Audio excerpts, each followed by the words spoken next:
എന്തോ അടുത്തേക്ക് ഈ കൊച്ചിന് തുടങ്ങി എന്റെ വീഡിയോയാ നിങ്ങളിങ്ങനെ പറയുന്നത്. ഞാനും അമ്മയും മോനും കൂടെ പോകുന്നത് ഒരു നൂലുകെട്ടിനാണ് ഗൈസ്. അപ്പോൾ ഞാൻ പറഞ്ഞു കേട്ടല്ലോ, ഞാനും അമ്മയും മോനും കൂടി ഈ കുടയും ചൂടി പോണത് ഒരു നൂലുകെട്ടിനാണ്. ഇവിടെയൊക്കെ ഇത് നൂലുകെട്ട്, നമുക്കിത് 28 കെട്ട്. ബൈ ദ ബൈ ഇത് 28 കെട്ടല്ല കേട്ടോ, 27 കെട്ട്. ഇവിടെയൊക്കെ ആൺകുട്ടികൾക്ക് 27ാമത്തെ ദിവസവും പെൺകുട്ടികൾക്ക് 28ാമത്തെ ദിവസമാണ് കേട്ടോ നൂലുകെട്ട് നടത്തുക. നമ്മളിനി നേരെ പോണത് നമ്മുടെ സിറ്റിയിലേക്കാണ്. കുഞ്ഞുവാവയ്ക്കൊരു ഉടുപ്പ് മേടിക്കണം. ഓട്ടോ നോക്കി സമയം കളയണ്ടെന്ന് കരുതി നമ്മളങ്ങോട്ട് മന്ദം മന്ദം നടക്കുന്നുണ്ടേ നമ്മുടെ അന്നന്നട. അല്ലെങ്കിലും ആവശ്യമുള്ള സമയത്ത് ഒരൊറ്റ ഓട്ടോ പോലും കാണില്ല.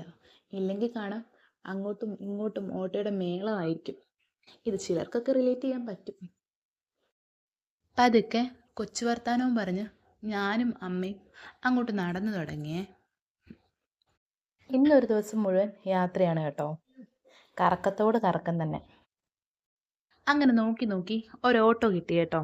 ഇനി ഓട്ടോയിലാവാം യാത്ര നേരെ നമ്മുടെ സിറ്റിയിലേക്ക്. അങ്ങനെ കാടും മലയും തോടും കടന്ന് നമ്മൾ അങ്ങനെ യാത്ര പോവുകയാണേ. കാടും മലയൊന്നുമില്ല, ചുമ്മാ ഒരോളത്തിനങ്ങ് തട്ടി വിട്ടതാ. നമുക്കിവിടെ കാണാനുള്ളത് ബസ് സ്റ്റോപ്പും അമ്പലവും ആരുടെയൊക്കെയോ പറമ്പും പിന്നെന്താ കുറച്ച് വീടും പിന്നെ കുറച്ച് കടയും, ഇതൊക്കെ തന്നെ. ഇത് ഒരു സൈഡാണ് കേട്ടോ. മറ്റേ സൈഡിൽ കുറച്ച് പ്രകൃതി രമണീയുണ്ടേ, കുറച്ച് വയലും തോടും നല്ല കാഴ്ചകളൊക്കെ ഉണ്ട് കേട്ടോ. ആ സൈഡ് പിടിക്കാൻ പറ്റിയില്ല, എന്നാൽ പിന്നെ ഈ സൈഡ് തന്നെ കണ്ടോളി. ഇതാണ് കേട്ടോ നമ്മുടെ സ്റ്റേഡിയം, കൊടുമൺ സ്റ്റേഡിയം. ഈ സ്റ്റേഡിയം ഒക്കെ ഉണ്ടാവുന്നതിന് മുന്നേ ഇവിടെ വെച്ചാണ് കേട്ടോ കൊടുമൺ പൂരമൊക്കെ നടന്നിട്ടുണ്ടായിരുന്നത്.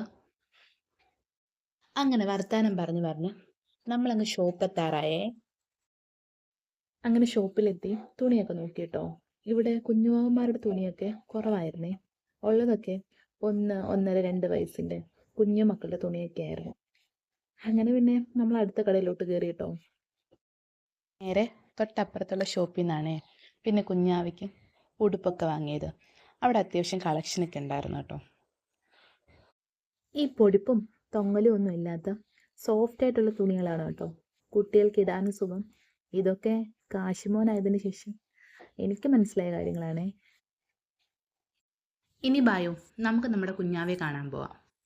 ഈ സമയം ഒരാൾ നടന്നു തുടങ്ങിയിട്ടുണ്ടായിരുന്നേ. ഇവനെ നടത്താൻ തുടങ്ങിയ ഇവൻ പോകുന്ന വഴിയാണ് കേട്ടോ അവൻ്റെ വഴി. ഈ നടത്തത്തിനിടയ്ക്ക് വീഴ്ചയും ഓട്ടവും പിന്നെ നടത്തവും തിരിഞ്ഞുപോക്കും ഒക്കെ നടക്കും കേട്ടോ.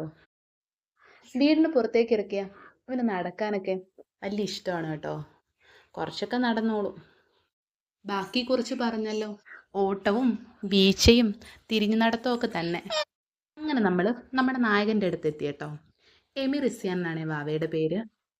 ഇതെന്ത് പേരെന്ന് ആലോചിച്ചു ഗൂഗിൾ ചേച്ചിയോട് ചോദിച്ചപ്പോൾ ചേച്ചി പറഞ്ഞു തന്നു, അഴകുള്ള രാജാവ്, അഴകുള്ള നേതാവ് എന്നൊക്കെയാണത്രേ ഈ പേരിൻ്റെ മീനിങ്.